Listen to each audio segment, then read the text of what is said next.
Assalamu alaikum warahmatullahi wabarakatuh. This is Dr. Amira from Fayza Arabic Centre. We are here today carrying on with our Quranic language made easy, and inshallah today we're going to talk about حروف الجر or prepositions, and this is the first lesson regarding حروف الجر.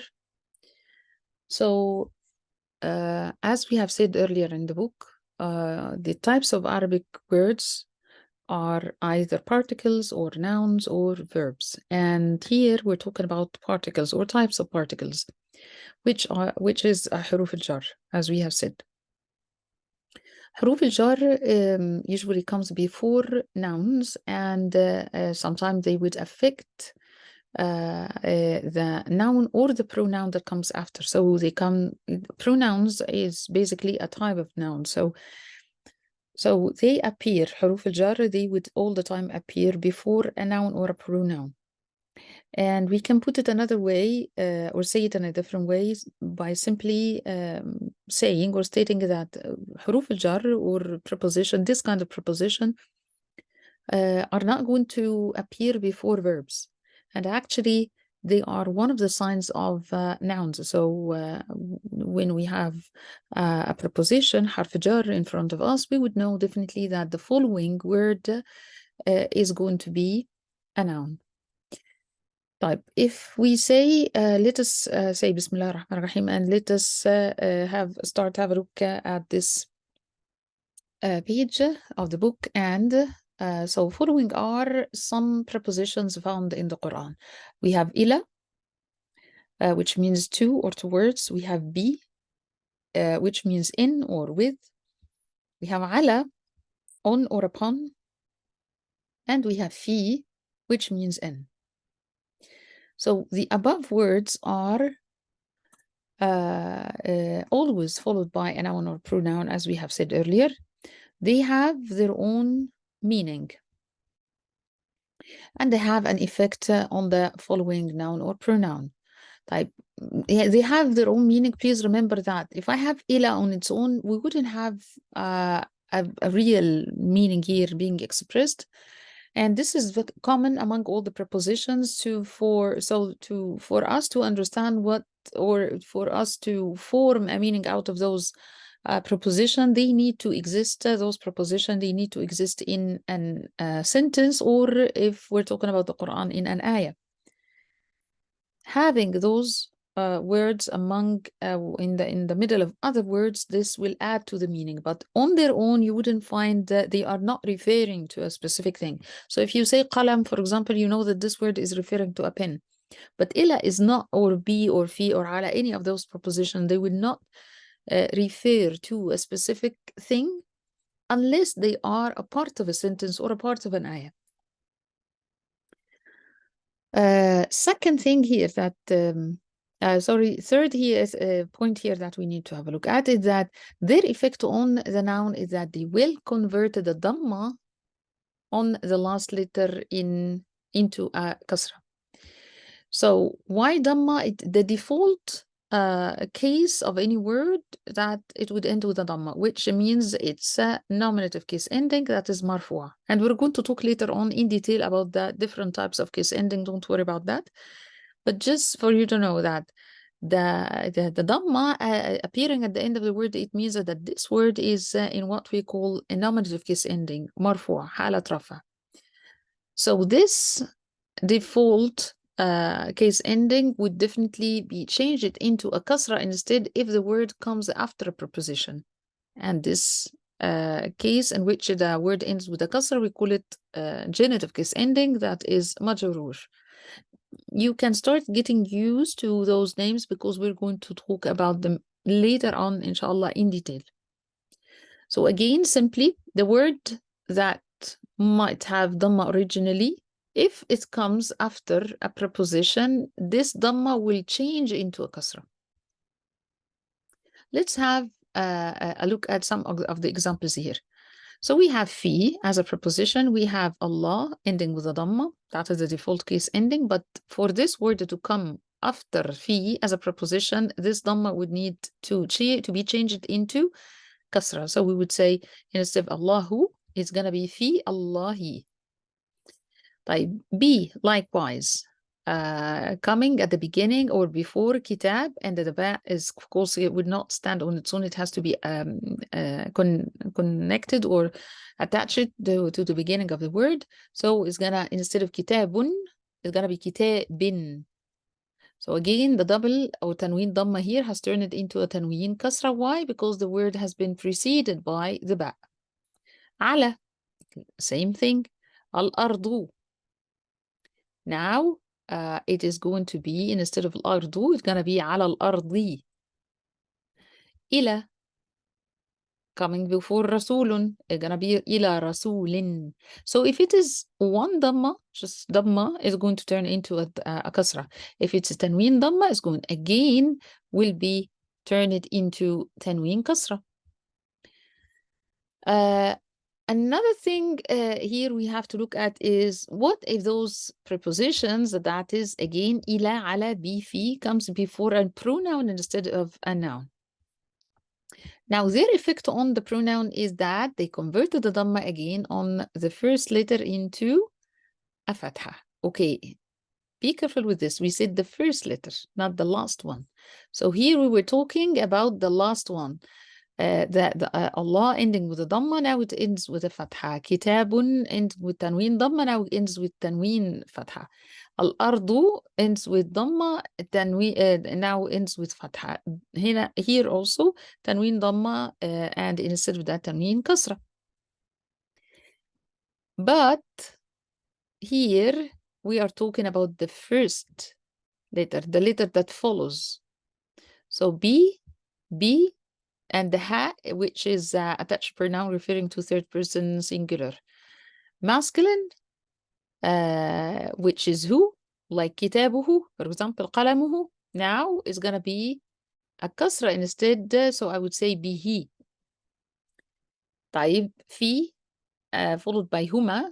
Huma is attached pronoun referring to third person jewel, gonna be fi, he, hima. The ha, the first letter that comes after any of those prepositions will have a kasra. So the ha, instead of who, qalamuhuma, for example, kitabuhuma, the ha has a dhamma. No, instead of that, since it has been attached to a pronoun, this dhamma will turn into a kasra. Ala, and followed by or attached to hunna, so it's gonna be alayhinna. The ha has a kasra again instead of a dhamma here. Likewise, ila, attached to whom, this dhamma of the ha is gonna be he, so it's gonna be ilayhim. So only these prepositions have this effect on those, only these third person pronouns. Third person pronouns, that is singular masculine, who, jewel, huma, and plural feminine, hunna, and the plural masculine or mixed gender, hum. All of them third person, as you can see. What about the rest? Okay, note that the sukoon is placed on the alif maqsura at the end of ila and ala when these are attached to the pronouns.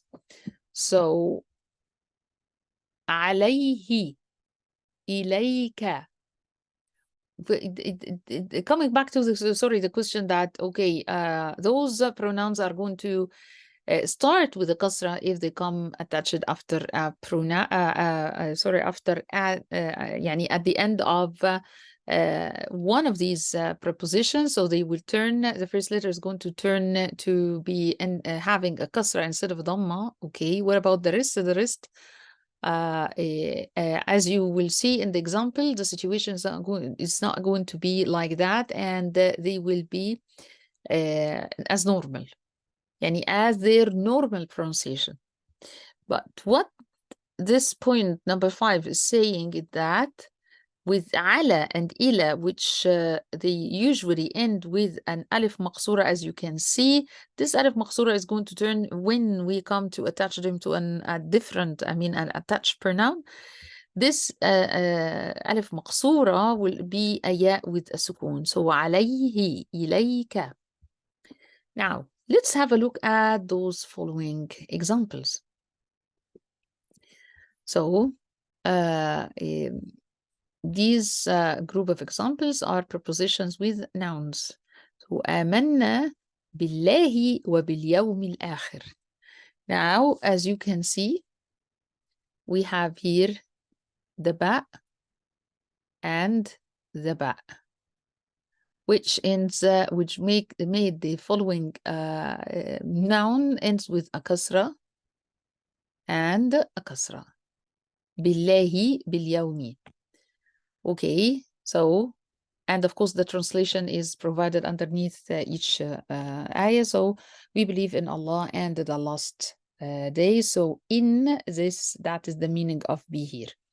وقاتلوا في سبيل الله.